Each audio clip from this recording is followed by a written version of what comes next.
এগুলো হচ্ছে মসুরের ডাল। তো মসুরের ডালটা হচ্ছে সকালে পান্তা ভাতের সাথে খাওয়ার জন্য আমি ব্লেন্ডার করে নিচ্ছি। কিন্তু আমার কাছে মনে হয় যেন মাঝে মাঝে বাসায় মাসে একদিনও হচ্ছে কি হঠাৎ করে একটু পেঁয়াজি বানালে খারাপ লাগে না, ভালো লাগে হয়েছে। এখানে হচ্ছে আমি পেঁয়াজের জন্য যেই ডাল বাটাটা নিয়েছিলাম এগুলোকে হচ্ছে আমি একটু মেখে নিচ্ছি। এখানে বোম্বাই মরিচ কুচি, তারপর হচ্ছে কাঁচা মরিচ কুচি, ধনিয়া পাতা, তারপর হচ্ছে পরিমাণ মতো লবণ, জিরা গুঁড়ি, ধনিয়া পাতা দিয়ে হচ্ছে আমি ডালটাকে মেখে নিলাম। আর ওদিকে হচ্ছে ফ্রাই প্যানে হচ্ছে তেল দিয়ে দিয়েছি, ওইখানে হচ্ছে আলু ভর্তা করা হচ্ছে। আর সকালে পান্তা ভাত খাওয়ার জন্য মেনলি আমাদের এই আয়োজন। যেদিন হচ্ছে পরোটা খাই সেদিন তো আর এইসব আইটেম করা হয় না।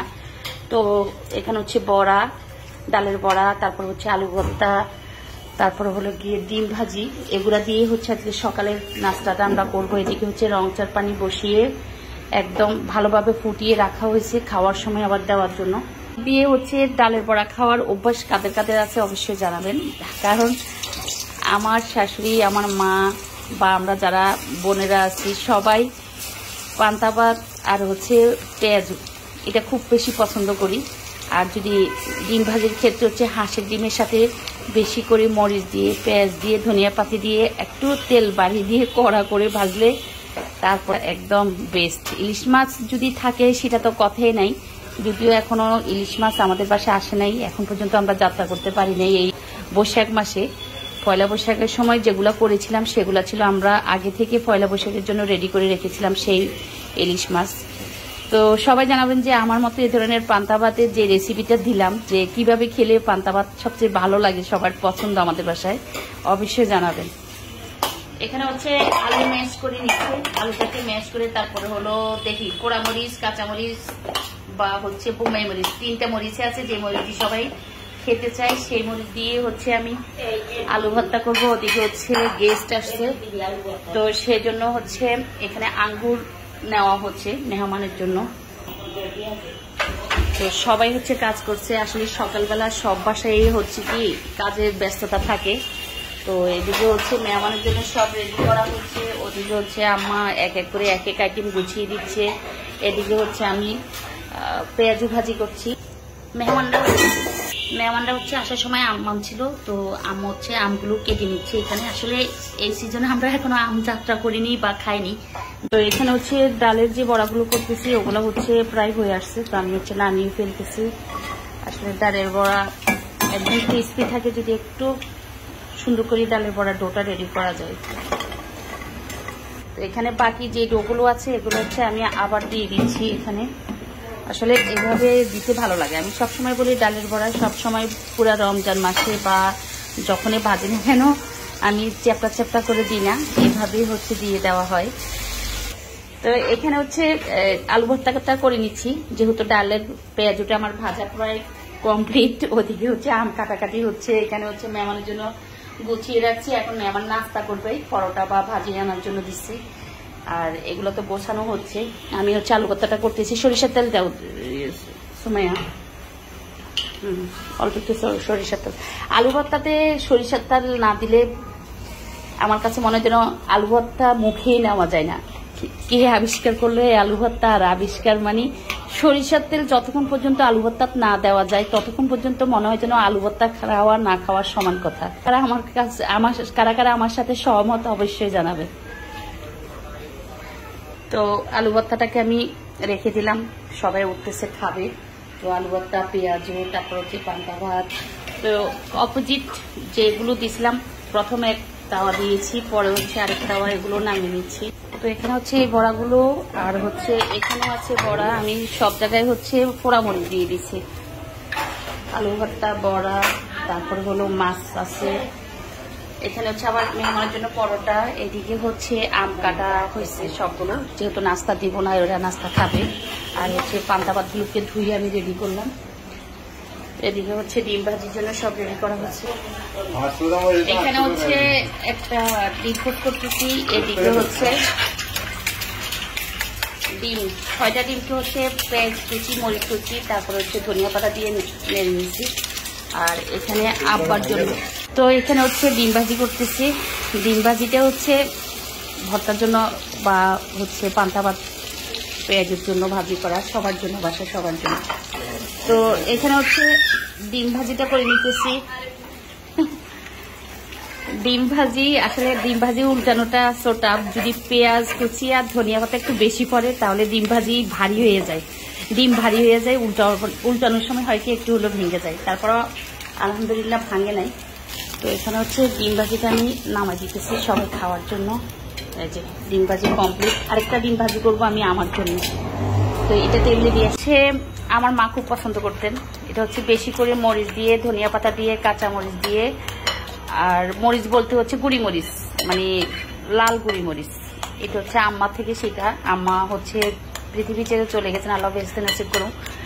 আমার এখনো অনেক স্মৃতি আমরা ধরে রাখছি, যে খাবারগুলো অন্তত অনুকরণ করেছি বা এখনো খাই। তো এটা হচ্ছে আমার জন্য, বা আমার সাথে সাথে অনেকেই খাবে। একদম মরিচ পোড়া পোড়া মতো করে এক ডিমটা ভাজবো।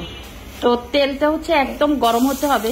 গরম তেলে হচ্ছে ডিমটা দিয়ে দিলে হচ্ছে বেস্ট, কারণ গরম তেলে দিলে হয় কি তাহলে সাথে সাথে ফুলে উঠে। বুড়া মাছের মতো নইয়া গেছে। এটা হচ্ছে কাঁঠাল। কি রে এটা? কাঁঠাল খাইছো? কবে খাইছোস? এই তো ভিডিওর সামনে মিথ্যা কথা বললি। কাঁঠালের ফার্স্ট আমাদের। এটা হচ্ছে আমার ভাগনা,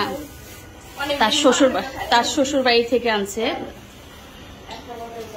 এই যে মেহমান নিয়ে আসছে। অবশ্য আমাদের গাছের কাঁঠাল না, কারণ প্রত্যেকবার হচ্ছে কি গ্রাম থেকে যখন কাঁঠাল ফাটাই আমি শেয়ার করি, আর হচ্ছে এখনো এই ফার্স্ট কাঁঠাল। তো নরম হয়েছে, জানি না ভিতরে কেমন। আমি এদিকে হচ্ছে ডিমটাকে একটু নিয়ে, তো এখানে হচ্ছে আমি ডিমটাকে উল্টিয়ে দিচ্ছি। একদম পারফেক্ট একটা ডিম ভাজা। আমি একবারে বলছি পোড়া পোড়া করে ডিম ভাজা খাবো, মানে সেটা হচ্ছে বেশি করে মরিচ দিয়ে। ডিম ভাজি যখন হবে কড়া কড়া একটা স্মেল পুরো বাসায় ছড়াই যায়, এটা বুঝে যায় যে বাসায় যে মরিচ বেশি করে দিয়ে কোনো ডিম ভাজি হচ্ছে। আমি একটু ভাগ করে দিচ্ছি, কারণ এত বড় ডিম ভাজি তো আর খাওয়া যাবে না, এই জন্য আমি একটু পিস করে নিলাম।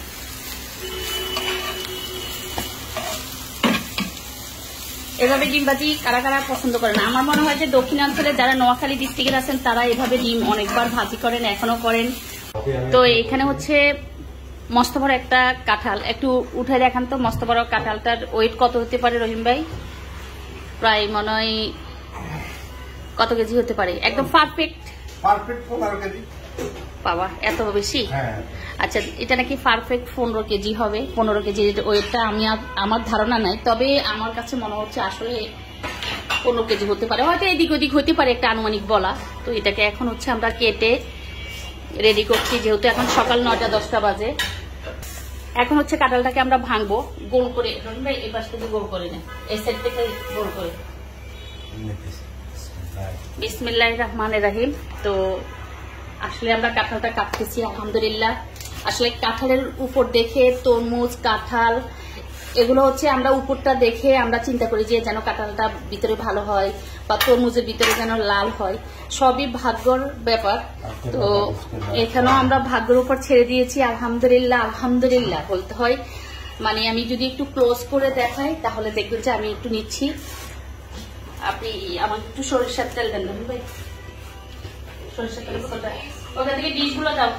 আপনি একটু চামড়াটা ফেলে দেন। আমি হচ্ছে সরিষার তেল মেখে নিলাম। এটা হচ্ছে আমরা পূর্বপুরুষদের থেকে শিখা, এখনো সেটা যে সরিষার তেল দিতে হয়। ওই সাইডের লাইটগুলো জ্বালাও। আলহামদুলিল্লাহ। এই যে কাঁঠাল দেখে মানে চোখ জোড়াই গেছে, মানে এত সুন্দর কাঁঠাল।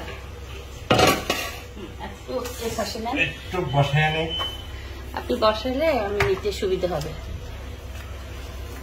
একটু বসাইলে আমি এগুলো আপনার পরিষ্কার করতে সুবিধা হয়। আমি নিচ্ছি কোষগুলো, আপনি জাস্ট হচ্ছে চামড়াগুলো ঘুরান, কাঁঠালটা ঘুরান।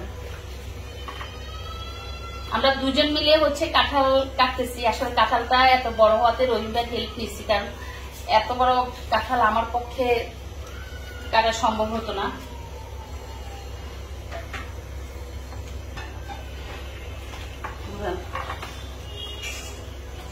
শক্ত আজা কাঁঠাল বলে এটাকে আমার মনে হয়, জানি না কে কি নামে চিনেন। সবাই বলে পেকে গেছে, পেকে গেছে। গত দুপুর থেকে এটা কাটার জন্য প্রিপারেশন নেয়, আবার রেখে দেয় আমার জন্য। তো আজকে হচ্ছে যেহেতু কাটলাম, ওগুলো পানি ফেলে দিয়ে এগুলো শুকে নাও।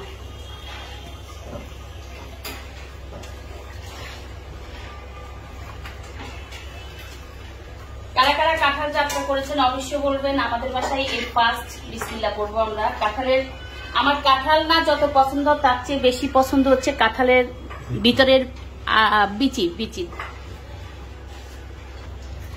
তো কাঁঠাল দেখে মাশাআল্লাহ বলতে হয়, আপনারাও মাশাআল্লাহ বলবেন, কারণ যে কোনো সিজনের যে কোনো প্রথম ফল যদি মুখে নিই, যেমন আমরা আম খেলে, আজ হচ্ছে আমরা আম প্রথম যাত্রা করলাম, মেহমান এনেছে, যদিও এটা মানে পিওর কিনা জানি না বা কতটুকু ফরমালিন মুক্ত, বা তারপরে একটু করে মুখে দিয়েছি। এখানে হচ্ছে কাঁঠালটা এতটুকু আমরা ভেঙে রাখলাম, আর বাকিটা হচ্ছে ওই যে উপরের কি বলে মাঝখানের যে শ্বাসটা, এটার অর্ধেক কেটে ছুরি দিয়ে ফেলে দিবে, দেন হচ্ছে বাকিগুলো আবার দুপুরে যখন শর্ট পড়বে, এখন 9টা থেকে 10টা বাজে, টেবিলে রাখবো, যারা খেয়ে দিয়ে শেষ করবে আবার হচ্ছে কাটবো।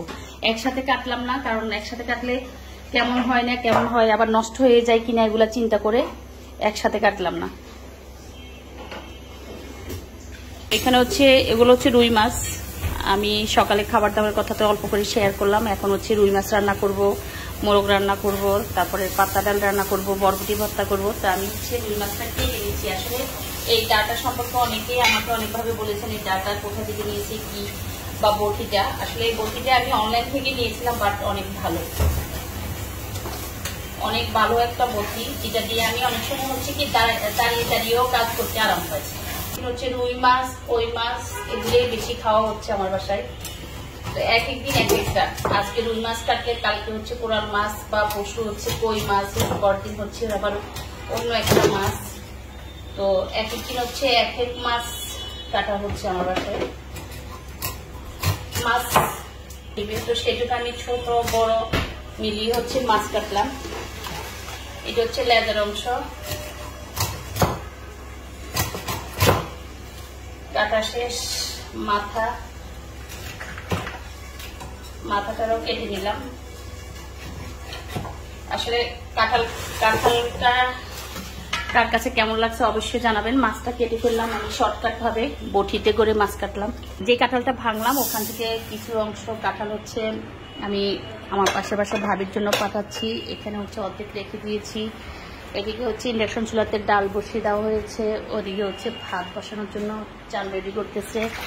এদিকে হচ্ছে রুই মাছটা যে কেটে দিলাম, রুই মাছটাকে ধুয়ে পরিষ্কার করে নিচ্ছে। তো আসলে একটা একটা করে গুছিয়ে নিচ্ছি।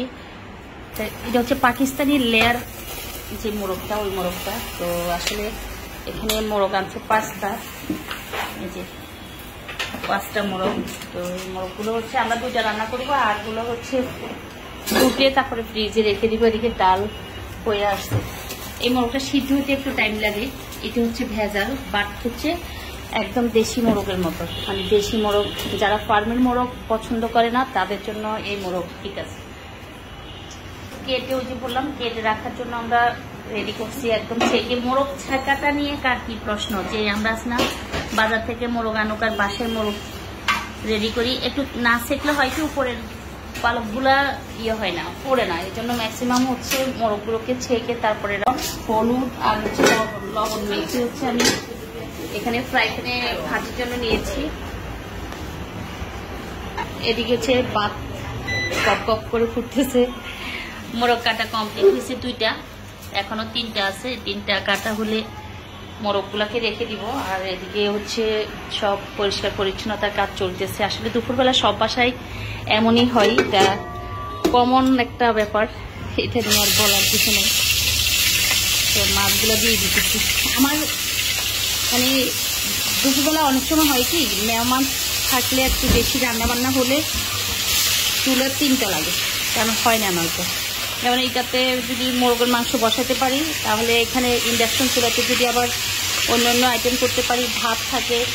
এদিকে ডাল রান্না করে ফেলছি, এই যে ডাল। এদিকে হচ্ছে বরবটি ভর্তা করবো, সেজন্য বরবটিরে হচ্ছে করে রাখছি, তেলে সিদ্ধ করে তেলে গুছিয়ে রাখছি। এই জন্য হচ্ছে একটু মানে সব দুপুরবেলা আমাদের হুলস্থুল একটা পরিবেশ থাকে রান্নাঘরে, একদম পুরো অবস্থালো বললে চলে। হচ্ছে মুরগির মাংস যেগুলো কাটা হয়েছে ওগুলা, তো এগুলাকে হচ্ছে হাতে মেখে আমি বসিয়ে দিচ্ছি এখন। আর ওদিকে এখনো হচ্ছে রুই মাছ ভাজি করে রেডি করতে পারিনি। মাছগুলাকে মাংসগুলাকে হচ্ছে আমি আগে ম্যারিনেট করে নিচ্ছি। তো এগুলোকে হচ্ছে আমি সকল উপকরণ যেটা হচ্ছে পেঁয়াজ বাটা, রসুন বাটা, আদা বাটা, তারপর হচ্ছে লবণ, হলুদ গুঁড়ি, পরিমাণ মতো তেল দিয়ে হচ্ছে আমি এগুলোকে একটু মেখে রাখতেছি। তো এভাবে রান্না করলে ভালো হয়, লাস্টে একটু জাস্ট হচ্ছে ভেরেস্তা ভাজি করে দেওয়া যায়। আর ওভাবেও রান্না করলেও বেস্ট হয়, লাস্টে আর তেল লাগানো বা ভেরেস্তা দেওয়ার কোনো অপশন থাকে না, তাড়াহুড়ো করে হয়ে যায়। মানে যেভাবে রান্না করা যায়, যেহেতু আমার চুলা খালি নেই সেজন্য হচ্ছে আমি ম্যারিনেট করে রাখতেছি। সব মশলা মাখায় তারপরে হচ্ছে রেখে দিচ্ছি। একদম দুপুর 2টা থেকে 1:30 থেকে 2টা বাজে, বাট হচ্ছে মোটামুটি কাজ কমপ্লিট হয়ে আসছে, নামাজেরও টাইম হয়ে আসছে, আমার রান্নাও কমপ্লিট হয়ে আসছে। যে আচার করেছিলাম, আচারগুলো রোদ্রে পাঠিয়েছিলাম, বাট এই 5 মিনিট হলো আচারগুলো বাসায় আনছি, কারণ অনেক রৌদ্র। এখানে হচ্ছে ধনিয়া পাতা আর হচ্ছে জিরার গুঁড়ি দিয়ে দিলাম। এটা হচ্ছে রুই মাছ, যে রুই মাছটা এতক্ষণ পর্যন্ত ভাজছিলাম, ওই রুই মাছটা। এখানে হচ্ছে 1.5টার মতো, পরে আরও কয়েক পিস নিচ্ছি, কারণ একটা রুই মাছ আমাদের হবে না। ওদিকে হচ্ছে মাংস লাড়া দিচ্ছে, যে মোরগগুলো কাটছিলাম সেখান থেকে 3টা উঠিয়ে রাখছি, 2টাকে হচ্ছে কষানো হচ্ছে।